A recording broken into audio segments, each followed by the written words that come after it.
नमस्कार मित्रांनो, आनंदी मालिकेच्या आजच्या जबरदस्त भागामध्ये आपल्याला असं पाहायला मिळत आहे की आता इथे मात्र आनंदी जी आहे ना, ती आणि त्याचबरोबर युगंधर हे दोघेही जण जेव्हा एवढा मोठा अवॉर्ड फंक्शन घेऊन येतात आणि नेमकं त्याच वेळेला आल्यानंतर इथे आता ह्या दोघांनाही मुलांनी खूप मोठं सरप्राईज दिलेलं असतं. ते सरप्राईज पाहिल्यानंतर आता मात्र इकडे युगंधरला खूप मोठा धक्का बसलेला असतो. आता ती फॅमिली ट्री जाळून टाकण्यात आलेली असते आणि जेव्हा ती फॅमिली ट्री जाळून टाकण्यात येते, नेमकं त्यावेळेला मात्र आनंदी मुलांना म्हणत असते, हे बघा मुलांनो, प्लीज असं काहीही करू नका. ह्या सगळ्या गोष्टी तुम्ही का करताय? हे बघा, तुमचा काहीतरी गैरसमज झालेला आहे. तेव्हा मुलं म्हणत असतात की आमचा काहीही आणि कोणताही गैरसमज अजिबातच झालेला नाही, असं स्पष्टपणे मुलं सांगू लागलेले असतात. आता मुलांनी ह्या सर्व काही गोष्टी इथे सांगितल्यानंतर आपण पाहतो की इथे पृथ्वी म्हणत असतो की तुम्ही एवढा मोठा आमच्यासोबत गेम केला आहे, तुम्ही आनंदीसोबत लग्न केलं आहे, तुम्ही आम्हाला अंधारात ठेवलं आहे, तुम्ही आमची आणि त्याचबरोबर आईची फसवणूक केली आहे, तुम्ही असं का वागलेला आहात, तुम्ही पुन्हा एकदा आमच्या नजरेतून पूर्णतः उतरलेला आहात, असं स्पष्टपणे आता इकडे मुलं म्हणू लागलेले असतात. तेव्हा मात्र इथे जर तुम्ही लग्नच केलं होतं तर तुम्ही आम्हाला स्पष्ट शब्दामध्ये सांगायचं होतं, पण तुम्ही मात्र आम्हाला हे सगळं का नाही सांगितलं, तुम्ही आम्हाला अंधारामध्ये ठेवला आहे. तेव्हा आनंदी आता इथे टेन्शनमध्ये आलेली असते. माई म्हणत असतात, अरे असं काय करताय? त्या दिवशी तर आनंदीने तुमच्यासाठी इथे एक चिठ्ठी लिहिली होती ना, मग आनंदीने तुमच्यासाठी लिहिलेल्या त्या चिठ्ठीमध्ये तुम्ही पाहिलं नाही आहे का? तेव्हा मात्र इथे मुलं म्हणत असतात, अजिबातच नाही. मी तुम्हाला स्पष्ट शब्दामध्ये सांगतो की त्या चिठ्ठीमध्ये फक्त आणि फक्त इथे मी सांगतो त्याच पद्धतीचा मजकूर होता. म्हणजे आनंदीने त्यामध्ये असं लिहिलेलं होतं की मी तुझी मैत्रीण आहे, पण तुझं स्टेटस आणि माझं स्टेटस यामध्ये जमीन आसमानचा फरक आहे आणि त्यामुळे मात्र इथे मी तुझ्याशी मैत्री ठेवू शकत नाही. बस एवढंच आनंदीने त्या सगळ्या गोष्टीमध्ये सांगितलं होतं, याच्या पलीकडे काहीच नाही.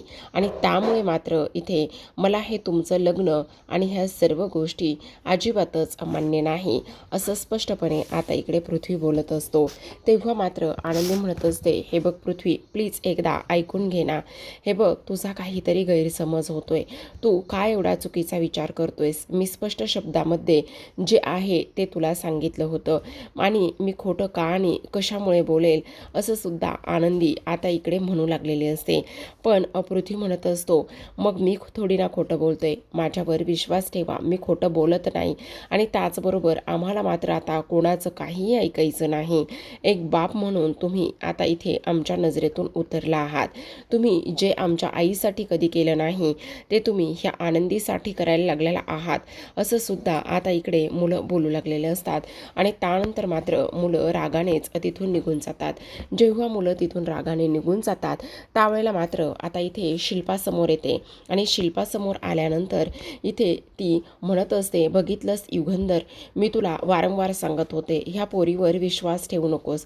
ही पोरगी विश्वास ठेवण्याच्या लायकीची नाही आहे. हिने हिचे असली रंग दाखवले आहेत, बरोबर की नाही? मग तू ह्या पोरीवर विश्वास ठेवलास आणि त्याचबरोबर हिचं ऐकूनच तू मला घराच्या बाहेरसुद्धा काढलंस. पण आता मात्र नाही, मी इथून घराच्या बाहेर कुठेही जाणार नाही. ही सुद्धा गोष्ट तेवढीच जास्त महत्त्वाची आहे, असं स्पष्ट शब्दामध्ये आता इथे मात्र शिल्पा सांगत असते. मला आत्ता माझ्या मुलांना फार जास्त गरज आहे, त्यामुळे मात्र मी इथून कुठेच जाणार नाही, असं सुद्धा स्पष्टपणे आता इकडे शिल्पा बोलत असते. कारण ही मुलगी एक नंबरची खोटारडी आहे. का केलंस आनंदी तू हे सगळं? कशामुळे केलंस सांग, बोल, काय गरज होती हे सगळं काही करण्याची? बोल ना. अगं, इथे तू अशा पद्धतीने वागलीस ना, त्यामुळे ह्या सगळ्या गोष्टी झालेल्या आहेत, असं म्हटल्याबरोबर आता मात्र इकडे धनश्रीसुद्धा बोलायला सुरुवात करत असते. धनश्री म्हणत असते, आनंदी तुझ्या अशा वागण्यामुळे आज मात्र भाऊजींच्या नजरेतून मुलांच्या नजरेतून भाऊजी पूर्णतः पडले आहेत. तुला असं वागायची काहीच गरज नव्हती, असं सुद्धा धनश्री स्पष्टपणे बोलत असते. आता धनश्री हे सगळं काही बोलल्यानंतर मात्र इथे तू असं खोटं का केलंस, काय गरज होती त्या चिठ्ठीमध्ये खोटं वगैरे लिहिण्याची, का वागलेली आहेस असं तू, असं स्पष्ट शब्दामध्ये आता इकडे ती विचारत असते. त्याच वेळेला शिल्पा म्हणत असते, बघितलंस ना युगंधर, मी तुला वारंवार ह्या सर्व काही गोष्टी इथे सांगत होते, पण तू मात्र माझं काहीच ऐकायच्या मनस्थितीमध्ये नव्हतास. का नाही ऐकलंस तू माझं एकदा ऐकायला हवं होतंस तू. जर माझं एकदा ऐकलं असतंस तर आज मात्र ही वेळ आपल्यावर आली नसती. त्यामुळे मी ह्या मुलीला कधीच माफ करणार नाही, असं सुद्धा आता इकडे ती बोलत असते. आणि त्याचबरोबर काही जरी झालं तरी सुद्धा मी तू दिलेली शिक्षा इथे घेणार नाहीये. मला आता हे घर सोडून जायचं नाहीये, असं स्पष्ट शब्दामध्ये आता इकडे शिल्पा सांगत असते. त्याचबरोबर ह्या पोरीला मी कधीच माफ करणार नाही. ह्या पोरीनं मात्र डबल गेम खेळला आहे. ह्या पोरीनं इथे चिठ्ठी लिहिलीच नाहीये, आणि जर लिहिली होती तर आज मात्र मुलांच्या मनामध्ये असा गैरसमज निर्माण झालाच नसता, असं म्हणून शिल्पासुद्धा आता तोऱ्यातच तिथून निघून गेलेली असते. आता इथे मात्र युगंधरला सुद्धा आज फार वाईट वाटलेलं असतं. युगंधर सुद्धा इकडे आता आनंदीला म्हणत असतो, आनंदी का वागलीस असं, तू मुलांना ह्या सर्व गोष्टी सांगितल्यास असं म्हणालीस, पण तू मुलांना काहीच सांगितलं नव्हतंस. तू त्या चिठ्ठीमध्ये नेमकं काय लिहिलं होतंस आणि का असं वागलीस आनंदी. तुझं हे वागणं अजिबात मला ह्या वेळेला अजिबात आवडलेलं नाही आनंदी, कारण आज मात्र इथे खूप मोठा गैरसमज झाला आहे मुलांच्या बाबतीत. आता मुलांच्या नजरेतून मी पुन्हा एकदा इथे खाली पडलो आहे, पण आनंदी तू असं करायला नको होतंस, असं युगंधर म्हणतो. आणि त्यानंतर आता लगेचच तो सुद्धा तिथून निघून जात असतो. जेव्हा युगंधर सुद्धा तिथून निघून जातो त्यावेळेला मात्र इथे आता आनंदीला अजूनच टेन्शन आलेलं असतं. आनंदी पुन्हा इथे विचार करू लागलेली असते की मी हे असं कसं झालंय, आणि त्याचबरोबर ही चिठ्ठी अशा पद्धतीने कशी बदलली तेच मला काही केल्या कळत नाही.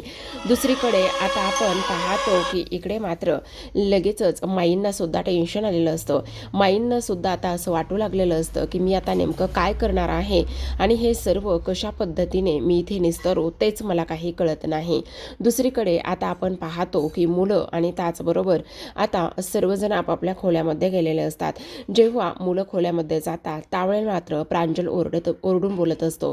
तो म्हणत असतो, काय त्या मुलीचं नाव आनंदी, आनंदीसाठी आपले बाबा एवढं सगळं काही करायला तयार झालेत, आपल्या आईसाठी त्यांनी कधीच काही केलं नाहीये, आणि त्याचबरोबर आज आनंदीसाठी त्यांनी एवढ्या मोठ्या गोष्टी हे सगळं काही का बरं केलेलं असेल, असं सुद्धा आता इकडे ती बोलत असते.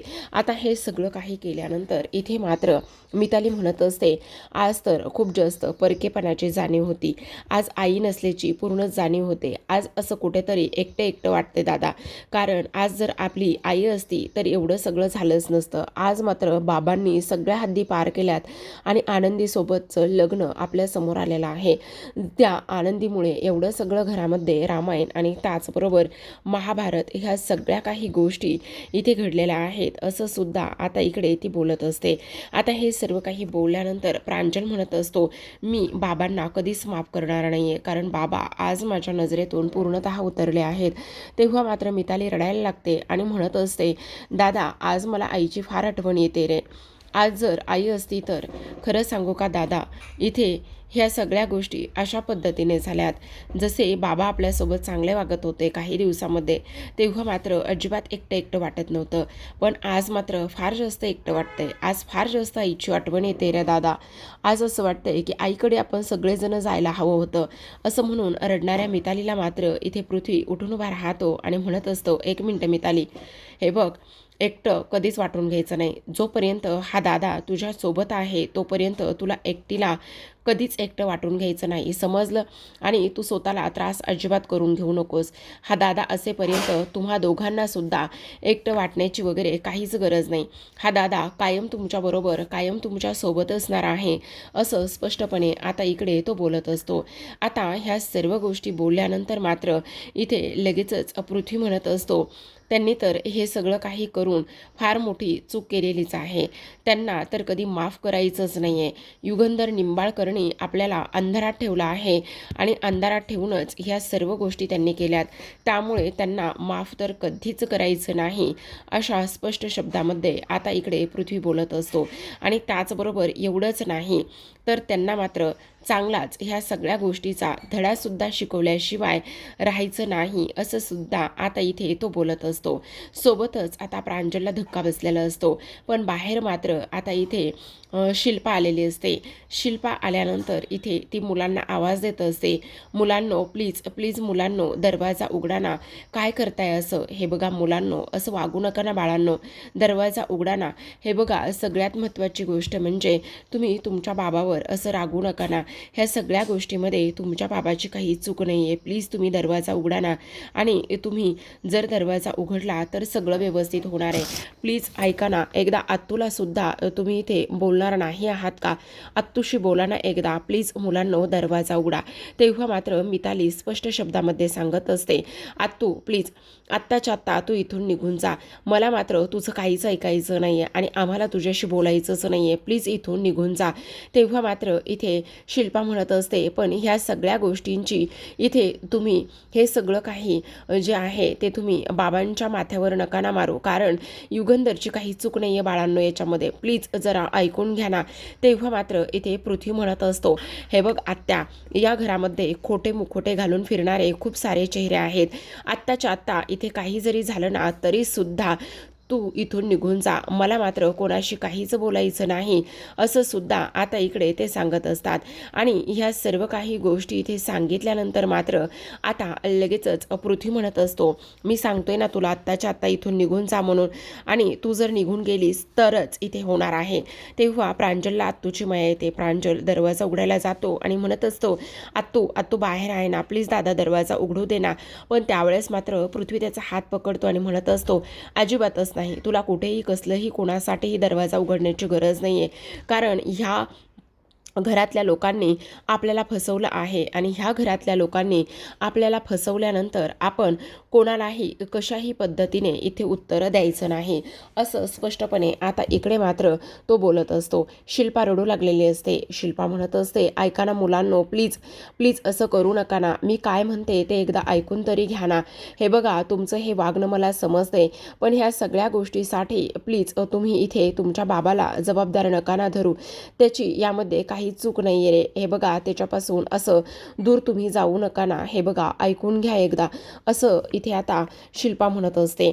पण मुलं मात्र रडायला लागतात आणि स्पष्टपणे तिला इथून निघून जायला सांगत असतात. दुसरीकडे मात्र आता विद्याधर दारू पीत बसलेला असतो. त्याला ह्या सर्व गोष्टींचा फार जास्त आनंद झालेला असतो. तो म्हणत असतो, वा वा वा वा वा, आज मात्र इथे कसं शांत शांत आणि आनंदाचं वाटतंय सगळं. खरं सांगू का, सगळ्यात महत्त्वाची गोष्ट म्हणजे की हे सगळं अशा पद्धतीने झालंय ना की त्यामुळे मात्र आता इकडे ना मनाला अशी थंडक पडलेली आहे. खरं सांगतोय, असा काही बॉम्ब फुटलाय ना, आणि असं काही बॉम्ब फुटल्यानंतर ह्या सगळ्या गोष्टी अशा झाल्यात ना, त्यामुळे मात्र इथे आता काळी जसं थंड थंड पडलंय. ती आनंदी स्वतःला या घरातली अप्सरा म्हणत होती ना, आणि अप्सरा असलेली आनंदीचा आज मात्र इथे कचरा झालेला आहे. आणि कचरा झालेल्या आनंदीला पाहिल्यानंतर आज मात्र इथे मला सुद्धा तेवढाच जास्त आनंद होतोय, असं सुद्धा आता इकडे तो बोलत असतो. पण तेव्हा मात्र धनश्री म्हणत असते, काय हो मला एक गोष्ट सांगा, ती जी काही चिठ्ठी आहे ना, ती चिठ्ठी तुम्ही बदलली आणि त्या चिठ्ठीमध्ये तुम्ही असं काय लिहिलं होतं सांगा बरं जरा. त्यावेळेला मात्र इथे आता तो म्हणत असतो, अगं धने तू काळजी करू नकोस, त्या चिठ्ठीमध्ये काय लिहिलं होतं हे मात्र मी आता तर तुला अजिबातच सांगणार नाही. काही जरी झालं ना तरी ती चिठ्ठी मात्र इथे कोणासमोर कधीच येणार नाही. अगं आता तर फक्त राडा झालाय, अजून तर पूर्ण बॉम्ब फुटायचा बाकी आहे. एकदा का सगळा बॉम्ब फुटला आणि सगळं काही व्यवस्थित झालं तर मग खरी मजा येणार आहे, असं सुद्धा आता इकडे तो बोलत असतो. पण धनश्री म्हणत असते, बरं झालं एकदाच त्या आनंदीला मात्र ह्या सगळ्या गोष्टी समजल्या, आणि ह्या सगळ्या गोष्टी समजल्यानंतर तिचा मात्र चांगलाच माज उतरला, असं सुद्धा आता इकडे ती बोलत असते. आता हे सर्व काही बोलल्यानंतर मात्र विद्याधर म्हणत असतो, धने धने तू काळजीच करू नकोस ग, आता बघ इथे काय होतंय आणि काय नाही ते, कारण पण धने तुला एक गोष्ट सांगू का, ती आनंदी फार जास्त हवेत उडत होती ना, आता हवेत उडणाऱ्या आनंदीचा मात्र पूर्ण इथे चोर पंक्चर झालेला आहे, त्यामुळे तुला काळजी वगैरे करण्याची काहीच गरज नाही असं सुद्धा ती बोलत असते. आता मात्र शिल्पा तावातावानेच इथे आलेली असते. जेव्हा शिल्पा तावातावाने येते आणि आल्यानंतर मात्र इथे ती विद्याधरला म्हणत असते, हरामखोर कुठचा तू चिठ्ठी बदललीस ना, ती खरं खरं सांग विद्याधर, तूच चिठ्ठी बदललेली आहेस, नाहीतर इथे ती चिठ्ठी आणि ह्या सगळ्या गोष्टी आनंदी एवढं तर खोटं बोलणार नाही यावर मात्र माझा पूर्ण विश्वास आहे. खरं सांग विद्याधर, तू बदललीस ना ती चिठ्ठी, आनंदीने लिहिलेली चिठ्ठी तू बदलली आहेस का, असं स्पष्टपणे आता इकडे ती बोलत असते. त्यावेळेला मात्र इथे आता तो म्हणत असतो, अगं ताई काय करायली आहेस, किती कलाकला करतीयस, जरा तरी गप्प बसणार आहेस का. हो मीच बदलली ती चिठ्ठी. का केलंस असं तू, का केलंस बोल ना. अगं असं काय करतेस, वेडी आहेस का तू. मला सांग, आपल्याला हे सगळं काही अशाच पद्धतीने करायचं होतं ना, मग मी जर ती चिठ्ठी बदलली तर तुला एवढा काय प्रॉब्लेम आहे. अगं उलट चांगलंच झालंय ना, आज आनंदीचे सगळे काही गेम प्लॅन इथे उद्ध्वस्त झालेत आणि मुलांच्या पुढे पुढे करणारी आनंदी मात्र आज इथे तोंडावर पडली. ही गोष्ट तुला दिसत नाही का ताई. अगं तुला सुद्धा उलट तेच करायचं होतं आणि मग आता हे सगळं असं झालंय तर तू मला का ओरडतेस. तेव्हा धनश्री सुद्धा म्हणायला लागते, अहो शिल्पाताई, तुमच्या गोष्टी लक्षात येत आहेत का की इथे आज ह्यांच्यामुळे यांनी किती मोठी कामगिरी केली आणि आज ह्यांच्यामुळे मात्र इथे ती चिठ्ठी बदलली गेली आहे आणि ह्यांच्यामुळे ती चिठ्ठी बदलली असल्यामुळे तुम्हाला तर उलट आनंदच व्हायला पाहिजे की नाही. मग आता इकडे विद्याधर म्हणत असतो, हो ती चिठ्ठी मीच बदलली आणि खूप शितापीने मी ती चिठ्ठी बदललेली आहे. तुला समजणार सुद्धा नाही की मी ती चिठ्ठी कशी आणि कशा पद्धतीने बदललेली आहे असं सुद्धा आता इकडे तो स्पष्टपणे बोलत असतो. आता ह्या सगळ्या काही गोष्टी इथे बोलल्यानंतर मात्र इथे ह्या शिल्पाला राग येतो. विद्याधर म्हणत असतो, मला माहिती आहे ती चिठ्ठी आणि त्या चिठ्ठीमध्ये काय होतं हे सगळं काही मला माहिती आहे, पण तुला मात्र काळजी वगैरे करण्याची अजिबातच गरज नाही आहे, कारण आज मात्र इथे जे मुलं आहेत ना, ते मुलं इकडे तोंडावर पडले आहेत आणि त्याचबरोबर आनंदी आणि युगंधरचं हे जे काही नातं आहे ना, ते नातं सर्वांसमोर आलं आहे आणि ते नातं फक्त आणि फक्त इथे माझ्यामुळे आलेलं आहे. अगं तुला सांगू का, पोरांना तर अगोदर काहीच माहिती नव्हतं, पण त्यांनी मस्त फॅमिली ट्री वगैरे बनवली होती आणि फॅमिली ट्री वगैरे बनवल्यानंतर मी तिथे त्यांच्याकडे गेलो आणि त्यांच्याकडे गेल्यानंतर त्यांना त्या अवॉर्ड फंक्शनचा जो काही व्हिडिओ आहे ना, तो व्हिडिओ दाखवला. जेव्हा मी त्यांना त्या अवॉर्ड फंक्शनचा व्हिडिओ दाखवला त्यावेळेला मात्र इकडे त्यांच्या चेहऱ्यावरचे रंगच बदलले.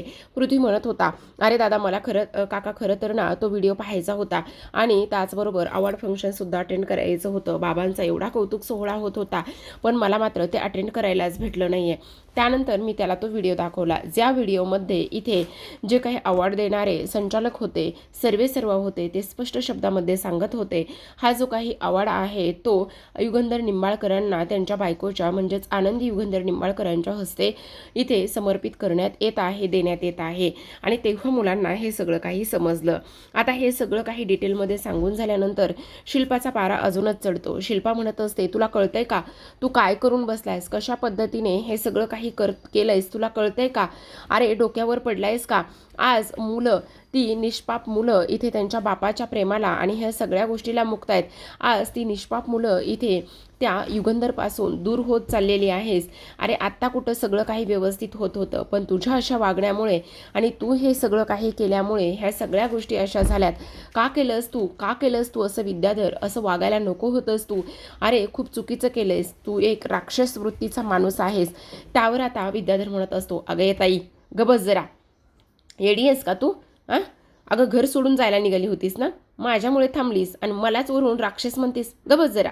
दुसरीकडे आपण पाहतो, आनंदी ही आता युगंधरच्या खोलीकडे आलेली असते.